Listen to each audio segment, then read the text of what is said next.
Hello students, आज का topic है क्वांटिटी थ्योरी ऑफ मनी। पहले इसी टॉपिक पर पंजाबी में वीडियो बन चुकी है। आज हम हिंदी में वीडियो बनाने की कोशिश कर रहे हैं। क्वांटिटी थ्योरी ऑफ मनी है जो फिशर की थ्योरी है। फिशर ने बताया कि मनी की वैल्यू ऑफ मनी है जो कैसे निर्धारित होती है। वैल्यू ऑफ मनी फिशर ने बताया कि जिस तरह से वस्तुओं का मूल्य निर्धारित होता है उसी तरह से मुद्रा का मूल्य भी निर्धारित होता है। जिस तरह से वस्तुओं का मूल्य उनकी डिमांड और सप्लाई के आधार पर निर्धारित होता है, जहाँ वस्तुओं की डिमांड और सप्लाई बराबर होते हैं वह वस्तुओं का मूल्य निर्धारित होता है।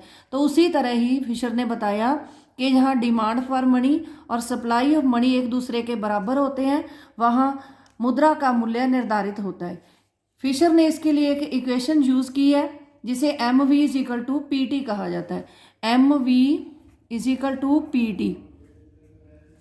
P T demand for money, M V supply of money. M V मुद्रा की पूर्ति और पी टी मुद्रा की मांग के लिए यूज किया गया है। इसने बताया कि वी कांस्टेंट होता है और टी भी कांस्टेंट है। ये दोनों स्थिर रहते हैं, वी और टी स्थिर रहते हैं। सिर्फ एम और पी है जो एक दूसरे से रिलेटेड है।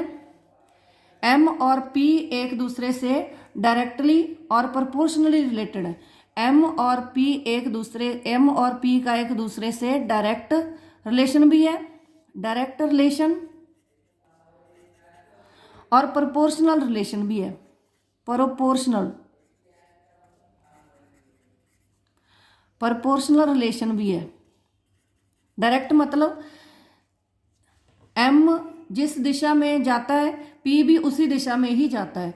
एम में जब वृद्धि होती है, मनी सप्लाई में जब वृद्धि होती है तो प्राइस लेवल भी बढ़ता है।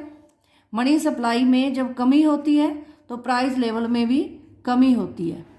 तो इस तरह से दोनों का आपस में डायरेक्ट रिलेशन है, सीधा संबंध है, और दोनों का प्रोपोर्शनल रिलेशन भी है।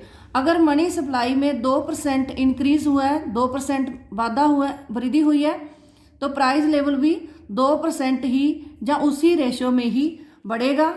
अगर मनी सप्लाई 2% कम हुई है तो प्राइस लेवल में भी 2% की कमी आएगी। तो इस तरह से फिशर ने बताया कि मनी सप्लाई और प्राइस लेवल एक दूसरे से रिलेटेड हैं और हम इसमें से प्राइस लेवल की सहायता से मनी की वैल्यू निकाल सकते हैं, क्योंकि प्राइस लेवल और मनी की वैल्यू एक दूसरे से उल्टी रिलेटेड होती है।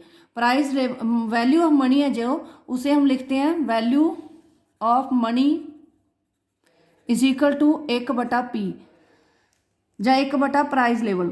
तो इस तरह से अगर हमें प्राइस लेवल का पता है तो हम प्राइस लेवल जहाँ पुट कर देंगे और वैल्यू ऑफ मनी है जो निकाल लेंगे।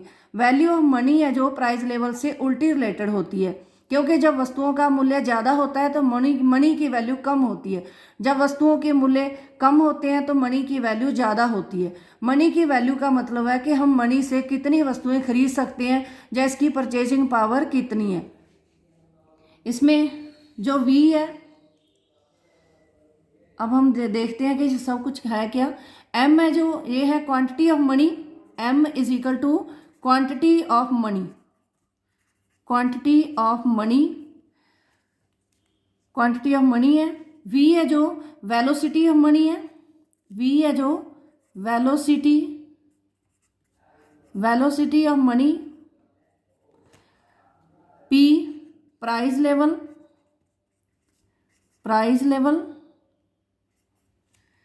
टी ट्रांजैक्शन है, volume of transaction.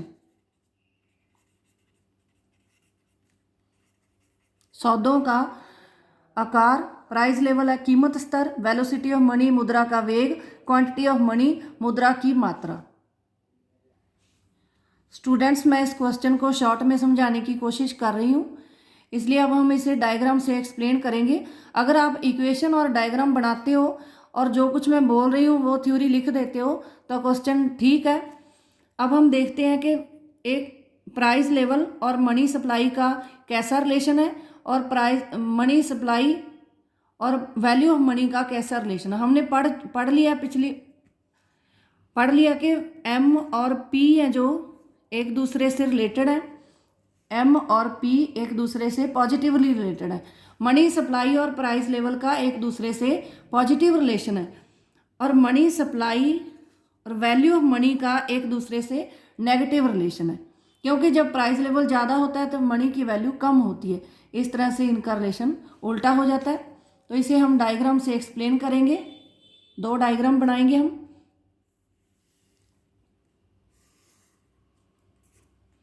O X axis पर supply of money M S, Y axis पर प्राइस लेवल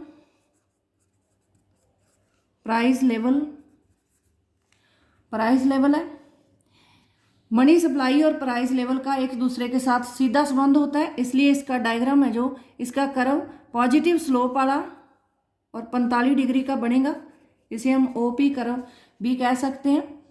मनी सप्लाई जब एम 0 है तो प्राइस लेवल पी 0 है। पॉजिटिव स्लोप है जो दिखा रहा है कि मनी सप्लाई और प्राइस लेवल का एक दूसरे के साथ सीधा रिलेशन है। मनी सप्लाई बढ़कर M0 से M1 हो जाती है, तो प्राइस लेवल बढ़ के P0 से P1 हो जाता है। तो इस तरह इन दोनों का प्रोपोर्शनल और डायरेक्ट रिलेशन है जो इसमें शो हो रहा है। दोनों का रिलेशन है जो डायरेक्ट भी है और प्रोपोर्शनल भी है।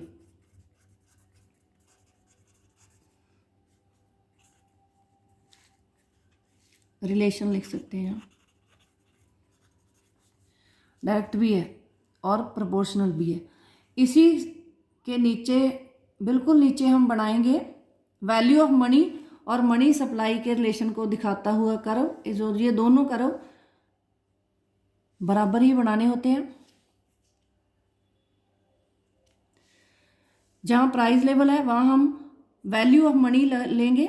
वैल्यू ऑफ मनी या 1/P value of money, Y axis पर value of money, O X axis पर मनी सप्लाई, इधर जो लिया है वही मनी सप्लाई। मनी सप्लाई और वैल्यू ऑफ मनी का एक दूसरे से नेगेटिव रिलेशन है, तो नेगेटिव स्लोप वाला कर्व बनाएंगे। इस तरह का कर्व बनाएंगे।